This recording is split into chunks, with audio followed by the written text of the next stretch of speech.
ఎవరు ఏదై ఉంటారో వాళ్ళ నోటి నుంచి అవే మాటలు వస్తుంటాయి, వాళ్ళు అవే పనులు చేస్తుంటారు. ఇక వేరే విధంగా ఏమి ఉండదు, 70% అదే ఉంటుంది. అయితే ఇవన్నీ ఆధ్యాత్మికమైన విషయాలు.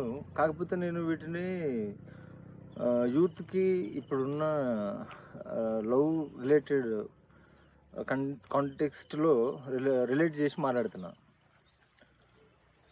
అంటే మన దగ్గర ఒక వస్తువు ఉందన్నప్పుడు, లేకపోతే ఒక ఆర్ట్ మనకు వచ్చిందన్నప్పుడు దాన్ని మనం ఎట్లనైనా ఉపయోగించుకోవచ్చు మంచిదానికోసం. అది మన ఆత్మోన్నతికి, ఇతరుల హితానికి ఉపయోగపడేటట్టు అవుతుంటే ఇంకా best. Telepathy and mind reading. Telepathy అనేది అది కొద్దిగా సాధన అవసరం, దాన్ని డైరెక్ట్గా చేయలేము. తర్వాత మైండ్ రీడింగ్ అనేది సైకలాజికల్ మైండ్ రీడింగ్ అంటారు దాన్ని. యాక్చువల్లీ మైండ్ రీడింగ్ అనేది డైరెక్ట్ రాదు అది.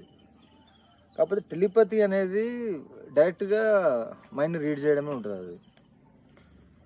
ఫస్ట్ టెలిపతి చూద్దాం. టెలిపతి అనేది ఎట్లా ఫంక్షనింగ్ అవుతుంటుంది అంటే, ఇప్పుడు రేడియో స్టేషన్ ఉంది, వాళ్ళు ఏ ఫ్రీక్వెన్సీలో అయితే ప్రోగ్రామ్స్ని టెలికాస్ట్ చేస్తున్నారో సెండర్, రిసీవర్ కూడా అదే ఫ్రీక్వెన్సీలో ఛానల్ సెట్ చేసుకున్నప్పుడు ఆ తరంగాలు అనేటివి వీళ్ళకు రిసీవ్ అవుతుంటాయి. సో ఇద్దరిది మానసిక స్థితి ఒకే రకంగా ఉన్నప్పుడు ఆ యొక్క టెలిపతి అనేది చేస్తే అది ఈజీగా రీచ్ అవ్వడానికి ఛాన్స్ ఉంటుంది.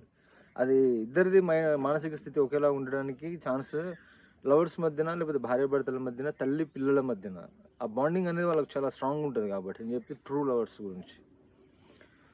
కాబట్టి వారి ఒకరి భావాలు ఒకరికి తొందరగా రీచ్ అయిపోతుంది. థాట్ని పంపించవచ్చు స్టార్టింగ్లో, లేదంటే ఏదైనా కలర్ని పంపించవచ్చు, అదే నాకు ఫోన్ చేయి అనే థాట్ని పంపించవచ్చు, లేకపోతే ఒకసారి నవ్వు అని కూడా పంపించవచ్చు, నా ఫేవరెట్ కలర్ పంపించవచ్చు. వాళ్ళు దాన్ని ఫీల్ అవుతున్నారా లేదా అని అడిగి తెలుసుకోవచ్చు. నేను ఇవన్నీ ఎక్స్పెరిమెంట్ చేసిన ఇవి. తర్వాత వచ్చేసి ఇప్పుడు ఎదుటోళ్ళ యొక్క మానసిక స్థితి మనది సేమ్ ఉండడానికి వాళ్ళతో మన కమ్యూనికేషన్ లేదు అని అనుకున్నప్పుడు ఏంటంటే ఫోకస్ ద్వారా పంపించవచ్చు. అంటే ఎవడైతే సెండర్ ఉంటాడో వాడు ఆ మైండ్ని, థాట్స్ని ఎంప్టీ చేయాలి, మనస్సుని శూన్యం చేసుకొని ఆ తర్వాత అప్పుడు పంపించడానికి మనకి ఎనర్జీ ఉంటుంది. అప్పుడు ఒక థాట్ అనుకొని దాన్ని ఒక లైట్ మన నుంచి లెఫ్ట్ అయ్యి వాళ్ళ ముఖాన్ని, అంటే వాళ్ళను మనం వాళ్ళని ఫీల్ కావాలి, మనం ఫీల్ అయ్యి వాళ్ళకి ట్రాన్స్ఫార్మ్ చేసినట్టుగా వాళ్ళని రీచ్ అయింది థర్డ్ ఐ ప్లేస్, లేకపోతే ఇక్కడో. అది మనకు ఇంట్యూషన్ ద్వారా తెలుస్తుంది వాళ్ళు ఎక్కడ రెసిప్టివ్ ఉన్నారు అనేది. వాళ్ళకి అట్లా దాన్ని ప్రవేశపెట్టవచ్చు.